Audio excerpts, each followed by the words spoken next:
Hello, I'm Cowboy Chuck, and today on the program, I was going to show you the gear that I used for the Mac Media Day. So first we have the Sennheiser MKE microphone. That's what I was using. Here's my XLR cable that hooks into the Rode AI Micro. And the way that hooks in, it has this cable that goes to a TRS to an XRL cable. And then I had my Scarlett Pro headphones. I had a ring light stand for my iPhone. I use the iPhone 15 Pro. And then my clipboard, the all-important clipboard. I'm Cowboy Chuck, and this is Mac Attack. All right, all packed up. Go up to Mac Media Day for Ford Field. Got my cables in there. Got my Rodecaster. All my stuff in this bag. Got the beautiful Mitsubishi Mirage. 50 miles a gallon. It's party time.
Hello, I'm Cowboy Chuck, and today on the program, Mac Media Day 2026 from Ford Field in beautiful Detroit, Michigan.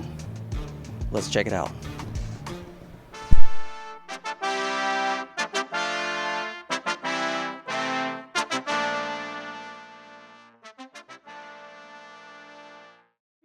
I am here with Coach Joe Moorhead. First of all, Coach, welcome. How's your Media Day been? It's going great. You know, Media Day signifies kind of the unofficial start to the upcoming season, and so you can tell the football's right around the corner. There we are. What is your favorite part about being the head football coach at Akron? Well, I think there's two things. The opportunity to help young men become the best versions of themselves and exceed their potential, right, as a person, as a student, and a player, and carry those life lessons on, well after, their football careers have ended. And then, the opportunity to compete on a weekly basis in a program where people come from different backgrounds and, and are all working together to achieve a common goal. Okay. Now, as far as building your team, there's something extra that has been thrown in now with the transfer portal. Yeah. How does that compare to recruiting guys out of high school, and how do you build your team? I wish I had a great answer, but I would venture to guess everyone's struggling with what the right one is. In the 3 years of the portal, 85 scholarship players, we've lost 37, 39, and 41 this year. So my approach when we first got here was we wanted to essentially break the class down 50% high school students and then 50% JUCOs or transfers. And then as the portal exploded, that really didn't become feasible. My philosophy is who you lose is who you have to replace. So if we lose a starter in the portal, we have to replace him with a starter. So you lose a one, you replace him with a one. If we lose a backup or a primary contributor, then you got to replace him with a. Now, if you lose a developmental guy, or someone who wasn't playing, then you're able to maybe replace that guy with a high school player. But with the need, with the rosters being in such a state of flux, and like this year, we lost 12 of our 15 best players, 11 of them to Power 4 schools, and of the high school and JUCO players, they had no other offers. And then the guys who transferred down from Power 4 weren't playing, and we develop and they leave. So I guess the philosophy is the caliber of player you lose is what do I need to do to replace him? And generally, if it's a starter or a primary backup, you got to go portal or JUCO. If it's someone below that on the depth chart, then you're able to kind of explore the high school aspect. Thank you. Yeah. Great answer. Yeah. Thank you. Thank you. Thank you. Thank you. That makes complete Yeah. sense. My last question for you. Yeah. What is it going to take for this Akron team to be back here playing for the MAC championship in December? Yeah, I was actually, the last time we won it, I was here when we beat Northern Illinois. Dominic Hickson caught a touchdown pass from Luke Getsy, I think with 36 seconds left to play. So that was, one of the top moments of my 29 years. But Occam's razor, it's going to take 6, 7, or 8 league wins, which generally is the case in the Mid-American Conference, where there's a certain level of parity.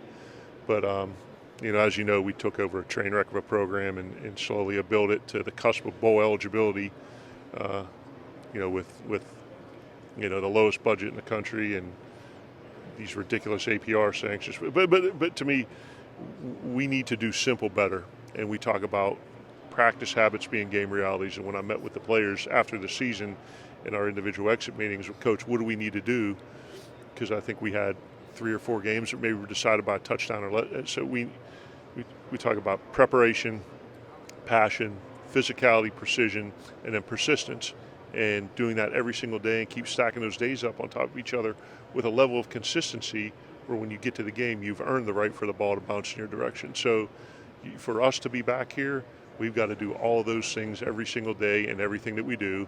And then when you get into league play, you got to find a way to win 6, 7, or 8. And action, the ball's got to, bounce your way a few times. So I think that's what it'll take for us to get back here. Hey, that's fantastic. Yeah. Thank you very much. Awesome. I appreciate you. All right, man. Thank you very much. Thank you.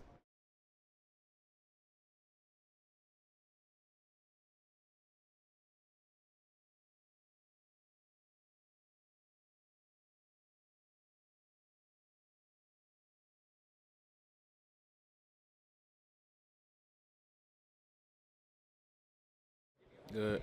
My name is Jordan Gant. I'm from Lakeland, Florida. I play running back for the University of Akron. My name's Colin Lyons. I play offensive center for Akron, and I'm from McKeesport, Pennsylvania. My name is Cyrus Durham. I'm from Atherton, California, and I play defensive end, outside backer. All right, first question for you, fellas. Individually, what have you guys been working on in the offseason to prove yourself, either on the field, off the field? What have you been working on?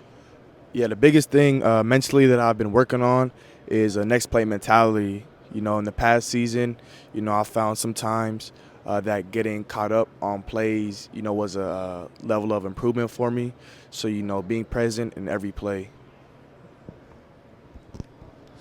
Something I focused on this offseason, just utilizing every single step I take, just kind of keeping where my feet are and just staying forward, like through every single practice, meeting, walk through, whether it's like workouts or even practice. I just want to give it 100% in everything I do and just make sure not to have any wasted days.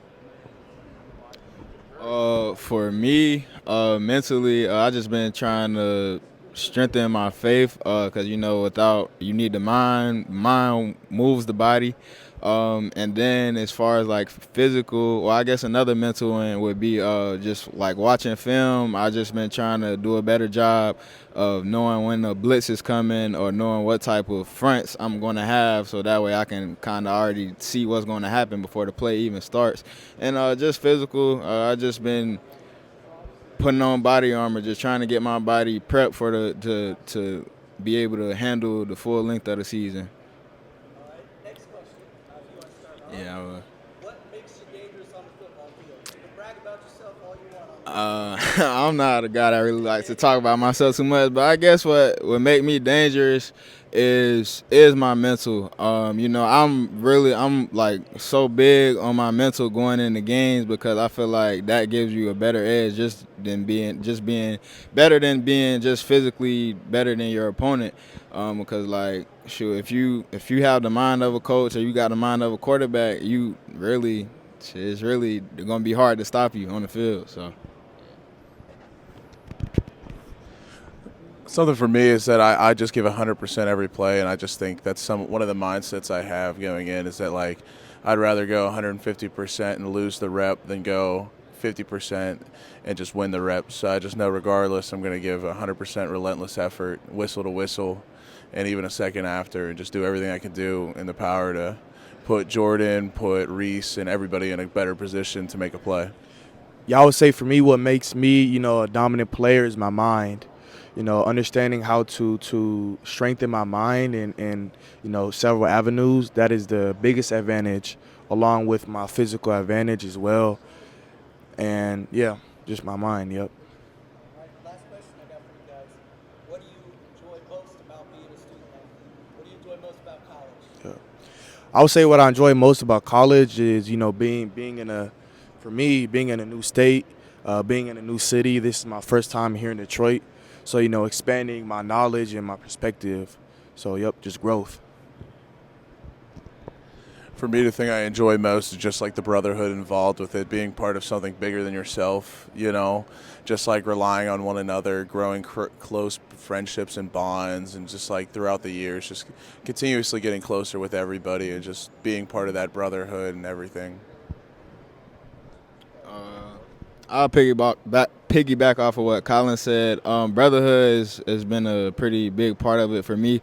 You just got a big group of guys coming from all different parts of the country, different parts of the world, and they just take a couple months, a couple weeks or whatever to figure out how to gel together and become brothers. So I think that's the beauty of college football and being a student athlete. Thank you guys very much. I appreciate it.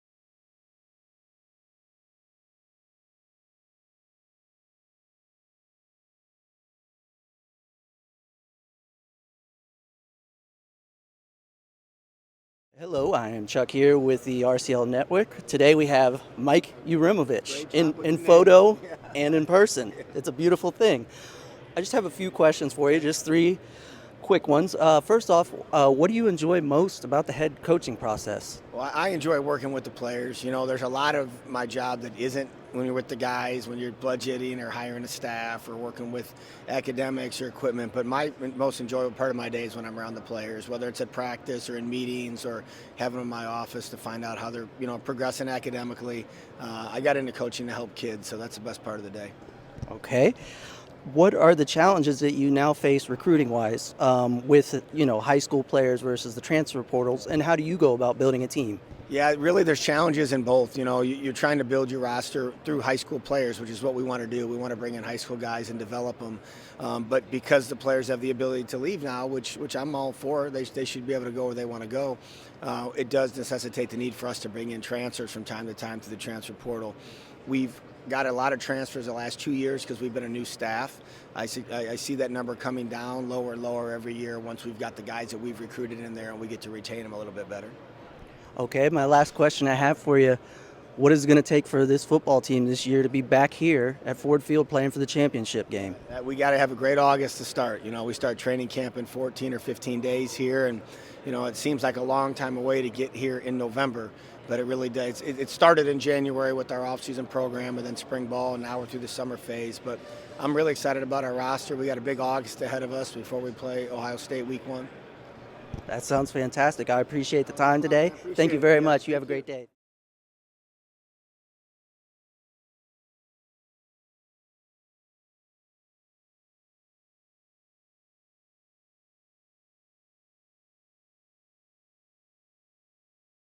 How are you today? Good. How are you? Thank you for having me. Oh, very, very, very, very glad to have you. Now, I got 3 questions for you here real quick. What have you focused in the off season on your game, on or off the field? What have you focused on to improve yourself? I would say off the field, growing a closer relationship with God, obviously. I've always been in the church growing up as a kid, but I feel like individually he was calling to me more this offseason. On the field, I would probably say improving my pass rush. I was hurt, so transitioning from a lower level to D1, one of the bigger things is developing your pass rush. So I had about a couple months to develop my pass rush, and I got hurt, so that sidelined me. So then I didn't really have a full off season where I could go hone in. I was having to focus on getting back healthy last season, but now having a full off season to work out, I've had the time to truly hone in on my pass rush and dedicate time to it, and I've seen the results. Just from moving out there on the field, I can just feel the difference. So I feel like that's been the biggest improvement of my game for sure this off season. All right, the next one's a fun one. You get to brag about yourself a little bit. What makes you dangerous on the football field? I take pride in the run game. I feel like that's what makes me dangerous. I don't wait just for third down. I want to get a TFL. I mean, the most I've ever had in a season was 17 and a half. So, I mean, I want TFLs, just as much as I want sacks. I think it's a pride thing when you can stop the run and you set the tone. And I feel like that's what makes me dangerous. I can play the run extremely well. I feel like, me personally, I'm an elite run defender for sure. Fantastic. Last question. What is your favorite thing about playing college football? Whether it be the classes or whatever you want. What is your favorite thing you got going on? Just the locker room, group chats, just the funny stuff with the guys, team dinners and stuff like that. The football stuff is always going to be fun, but when you get to know the guys that you're suffering with or, working hard with, winning with, whatever, it doesn't matter. That just makes it even more fun. You know that you're not alone, and the process becomes 10 times easier and 10 times more fun. And especially road trips. That's the best part about college football. It's where you really feel like a college football player, and I don't know, that's definitely probably my favorite part for sure. Fantastic. Well, we wish you the best of luck this season. Have a fantastic season and enjoy. Thank you guys so much. Very welcome. Thank you.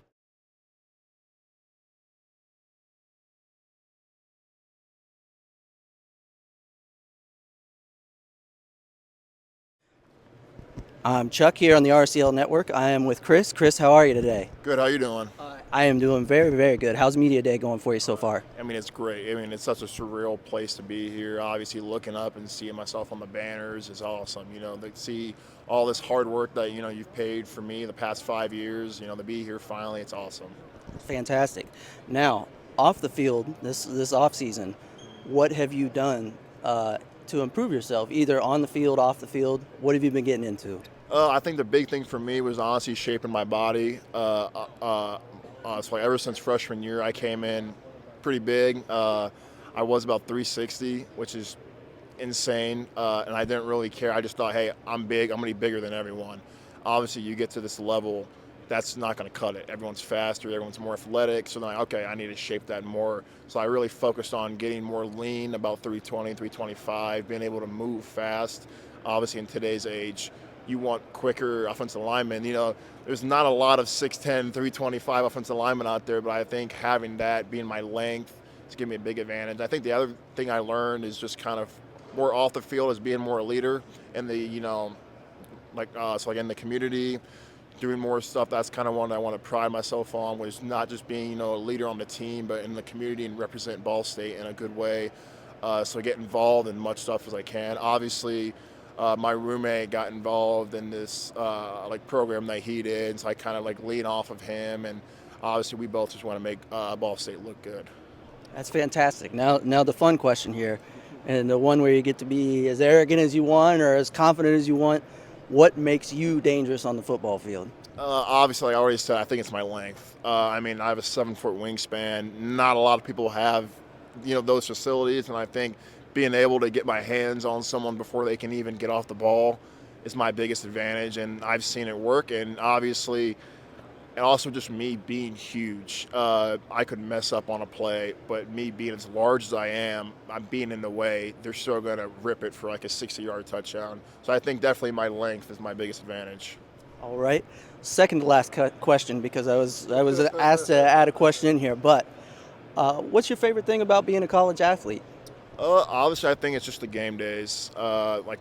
obviously for us in the MAC, we still get to play those big games. And, obviously this next year going to Ohio State. But for me, this past year, going to Auburn, going to Purdue, and then, Miami, Vanderbilt, Tennessee, getting to experience that. I mean, you obviously see that as a kid. I mean, you roll up, the tailgating is nuts.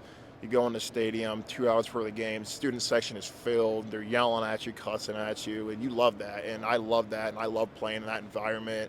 And Auburn last year, we were like on the 20 going in, and I couldn't hear a single thing. I mean, we snapped the ball, I couldn't even hear the clap. I had to look at the ball, and I love that. It is something you dream as a little kid. And some people don't think you can accomplish that at this level, and I think those people are wrong. You still get to play those big games and compete, and not only for yourself, you get to compete for the next level, but obviously for your team. And so I think that's probably my favorite part.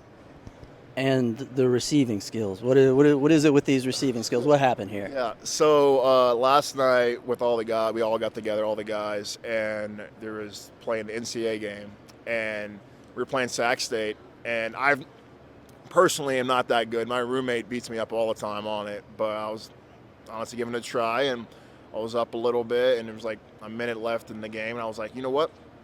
Why not? So I benched myself from left tackle. I threw myself from the tight end, and I think I ended up with like 5 catches, 70 yards, and a touchdown. And I remember specifically there was like 4 seconds left in the game, and I turned around and I looked at JT, and there was a camera right behind me, and I looked at that. I said, watch this. And right down the middle, I threw it to myself in a touchdown. I think, it was awesome. It was hilarious, but I think that kind of just like sums it all up, to be at this stage and to do something silly as goofy as that. But not only that, like to see myself in the game, throw a touchdown in the game, and then to be here. I mean, this is just amazing. I'm so blessed and honored to be here. Hey, fantastic, man. I really appreciate your time today, and the best of luck this season. You guys are going to do a great job, and excited to see you guys out there. Thank you so much. Hey, I appreciate it. Thank you.